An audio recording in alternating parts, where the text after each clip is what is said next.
আসসালামু আলাইকুম, কি অবস্থা সবার? আশা করি ভালো আছেন। শুক্রবার দিন, ক্রিকেটময় দিন। আজ যাচ্ছি আমরা মহারক ফ্রেন্ডস ক্লাবের সাথে ম্যাচ খেলতে বুসাইটিনের পথে। আর অনেকদিন পর আমরা ম্যাচ খেলতে যাইতেছি হুমায়ুনের সাথে, মহারক ফ্রেন্ডস ক্লাবের সাথে বুসাইটিনের মাঠে। অনেকদিন পর বুসাইটিন যেতেছি। বুসাইটিন হাইওয়ে রোড হওয়ার পর আমরা খেলি নেই এখন পর্যন্ত। তো বলতে গেলে অনেকদিন পরই বুসাইটিন যাওয়া হইতেছে। তো ইনশাল্লাহ। আর আজকে আমাদের সাথে আমার বিগ সাপোর্টার আছেন জুমাইমা। জুমাইমা, বলো হাই। হাই। ওকে, হাই গাইস। ওকে, আমরা এখন আগে যাব দাদার কাছে, ননিদাকে উঠাবো। তারপর আমরা আমাদের একটা অতিথি প্লেয়ার আছে আজকে, সামনে পরিচয় করাইতেছে অতিথি প্লেয়ারটা কে। তো বাকি কথা ইনশাল্লাহ পথে ঘাটেই হবে। كريم كريم كريم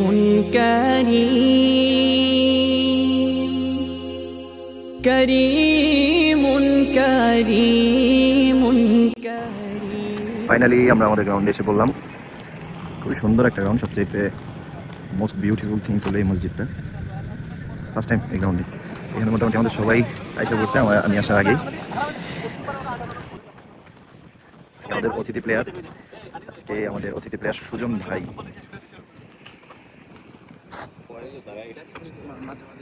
অতিথি প্লেয়ার জামাল ভাই অতিথি প্লেয়ার আজকে আমাদের। আপনি এটা খোলেন মাথাতে ভাই, বিশ্রী লাগতেছে আপনারে। আমাদের ক্যাপ্টেন এখানে উপস্থিত, সাথে আমার মেয়ে। এই তো কিছুক্ষণের মধ্যে আমাদের ম্যাচ শুরু হবো। মহারক ফ্রেন্ডস ক্লাব এখানে আইসা পড়ছেন। এই তো কিছুক্ষণের মধ্যে আমাদের ম্যাচ শুরু হবো। বাকি ডিটেলস আমরা ম্যাচের মধ্যেই দিব ইনশাআল্লাহ। তারপর আমি চলে গেলাম আমাদের অপোনেন্ট টিম মহারক ফ্রেন্ডস ক্লাবের সাথে দেখা করতে, যেহেতু অনেক দিন পর তাদের সাথে ম্যাচ। তো সবার সাথে একটু হাই হ্যালো করে নিলাম। হুমায়ুন ভাই, মোশারফ ভাই, আরও যারা যারা ছিলেন, মামুন ভাই, সবার সাথে একটু হাই হ্যালো করে নিলাম। সবার সাথে দেখা সাক্ষাৎ করার পর আমরা চলে গেলাম পিচ দেখার জন্য, যেহেতু এই পিচে আমাদের আজকে প্রথম ম্যাচ ছিল, আগে কখনো খেলিনি। তো পিচ সম্পর্কে একটু ধারণা নিলাম। তারপর টসের সময় এসে পড়লো। টসের সময় কয়েন ফ্লিক করবে আনিস ভাই, আর হুমায়ুন ভাই চাবে বলেছিলেন। তো হুমায়ুন ভাই যেটা চাইছিলেন ওইটাই পড়ছিল, আমার সঠিক খেয়াল নাই কি চাইছিল কি পড়ছিল। তারপর হুমায়ুন ভাই টসে জিতে ফিল্ডিং করার সিদ্ধান্ত নেন। দেখতে দেখতে আমাদের উভয় ওপেনিং ব্যাটসম্যান মাঠে প্রবেশ করছেন। আবারও নতুন জুটি আনিস ভাই এবং ননি দাদা। ম্যাচ শুরু হওয়ার পর থেকেই আমাদের ননিদা এবং আনিস ভাই দেখে শুনেই খেলছিলেন, সিঙ্গেলের পর সিঙ্গেল। ওরকম বাউন্ডারি আসতেছিল না, কেননা এই পিচ সম্পর্কে আমরা যতটুকু ধারণা পেয়েছিলাম তার পুরাই অপোজিট ছিল পিচ। কারণ এখানে বল ব্যাটেই আসতেছিল না। তো আনিস ভাই একটু 1-2টা রান করে আউট হয়ে যান। তারপর আমার ননিদা অনেক চেষ্টা করেন, মোশারফ ভাই অনেক চেষ্টা করেন, কিন্তু ব্যাটে বল আসতেছিলই না কোনোভাবেই।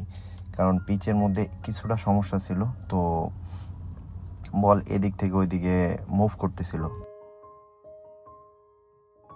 তো যখন আমার ব্যাটসম্যানটা দেখলো যে এই পিচে বাউন্ডারি হাঁকানো অনেকটাই ইম্পসিবল, তো তখন দেখে শুনে 1-2-এর উপর ভরসা করে খেলছিলেন। দেখতে দেখতে আমাদের মোশারফ ভাই আউট হয়ে যান। তারপর হেলাল ভাই আসেন। মোশারফ ভাইয়ের আউটটা আমরা দেখি, জাহেদ অসাধারণ একটি ক্যাচ নিয়েছিলেন। তো মোশারফ ভাইয়ের বিদায়ের পর হেলাল আসেন। হেলাল দেখে শুনে খেলছিলেন, খুব সুন্দর একটা কাট শট খেলেন পয়েন্ট অঞ্চল দিয়ে 4 রানের জন্য।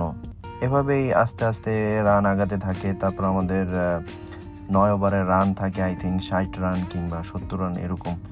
অনেক কষ্ট হচ্ছিল রান নিতে। তারপর ননিদাও বিদায় নেন। তারপর মাঠে আসেন ইমরান আসার পর থেকেই ইমরান 2-3টা ছক্কা মারেন। তখন আবার মনে হচ্ছিল যে না, ব্যাটিং করলে করা সম্ভব। ইমরান আসার পর থেকে মারমুখী ছিলেন। তখন আবার মনে হচ্ছিল হয়তো এবার আমাদের রান হবে, কিন্তু ইমরান 3-4টা বাউন্ডারির পরপরই আবার লং অফে ক্যাচ তুলে দেন এবং আউট হয়ে যান। ইমরানের আউট হওয়ার পর হাফিজ আসেন। হাফিজও ওরকম সুবিধা করতে পারেননি, হাফিজ আউট হয়ে যান। তারপর ব্যাটিংয়ে আসি আমি শুরুতে কিছুটা খারাপ খেললো, পরবর্তীতে একটা ওভারে আমি 6টা ছক্কা হাঁকাই। তাতে করে আমাদের রান মোটামুটি 150-এ পৌঁছায়, 150-52 পর্যন্ত পৌঁছায়, যদিও লাস্ট 2 ওভারে আমাদের রান আসে মাত্র 5 রান। তো 152 রানের টার্গেট দিই আমরা মহারক ফ্রেন্ডস ক্লাবকে। মহারক ফ্রেন্ডস ক্লাব শুরু থেকে দেখে শুনেই খেলছিলেন, তবে আমাদের অসাধারণ বোলিং পারফরমেন্সে তারা অনলি 126 রানে অল আউট হয়ে যায়, আর আমরা ম্যাচটি 27 রানে জিতি। খুবই ভালো একটা ম্যাচ ছিল, যেহেতু আমাদের বলাররা আমাদেরকে ম্যাচ জিতেছে। আর যেই ম্যাচে সাধারণত বলাররা ম্যাচ জিতায় ওই ম্যাচগুলা খুবই ভালো লাগে। ব্যাটসম্যানরা তো অবশ্যই রান করে সর্বদাই, তবে বলারদের কৃতিত্ব বাহরাইনে খুব কমই দেওয়া হয়, কারণ বাহরাইনে ক্রিকেটে বলাররা খুব কমই ম্যাচ জিতায়, বেশিরভাগ ম্যাচ ব্যাটসম্যানরাই জিতায়। ভাই, ম্যাচ সম্পর্কে কিছু কোন, কি সুন্দর একটা ম্যাচ। ভালো একটা ম্যাচ হয়েছে, যেটা আমাদের ব্যাটিং খুবই খারাপ ব্যাটিং হয়েছে আমাদের, যেক্ষেত্রে শুধু ইকরাম আর ইমরান। যদি ইকরাম মোটামুটি ভালো উপরে ভালো খেলছে, আর আমাদের সবচেয়ে প্লাস পয়েন্ট আমরা বোলিং ভালো হয়েছে। যেমন রবিউল ওয়াট এ বোলার, যে মানে যার বোলার যে মেইন বোলিং, যার জন্য ওকে আমরা চাই কন্টিনিউটা করছে। দ্বিতীয়ত আমি 2-3 উইকেট দিয়েছি, যার কারণে আমরা মোটামুটি ওদের হারাতে সক্ষম হয়েছি। 152 রান কইরাও আমরা জিতছি করে 26 রানে। তার মানে কি বোলিং হইছে, এই প্লেয়াররা ভালো বল করছে। খালি চেষ্টা জানকে ভাই, খালি চেষ্টা জানকে। হ্যাঁ না, ইজি ফিল্ডিং মিস করে বসে আছে। না আমার উপরে যে চেয়েছেন, এই যে কইলাম যে লাস্ট ওভারটা এলাল বেরে গেছে। একটা ছক্কাই গুড ব্যাটিং ইমরান। হাফিজ, আমারটা নো ছিল কিন্তু বাজে আম্পায়ার। তুমিও তো শোনে বাজে আম্পায়ার কি করছো, আমার একটা নো বলতেছ না তুমি। হ্যাঁ, আপনি ভালো বলছেন।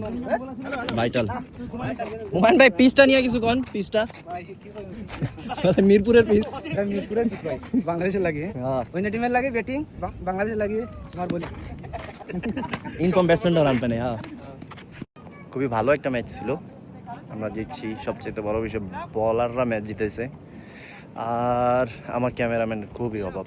আমরা ক্যামেরাম্যানের অভাবের লেগে আমরা কিচ্ছু করতে পারিনি। ঠিক আছে, তো কেউ যদি আমার ক্যামেরাম্যান হইতে আগ্রহী থাকেন ইনবক্সে নক করবেন।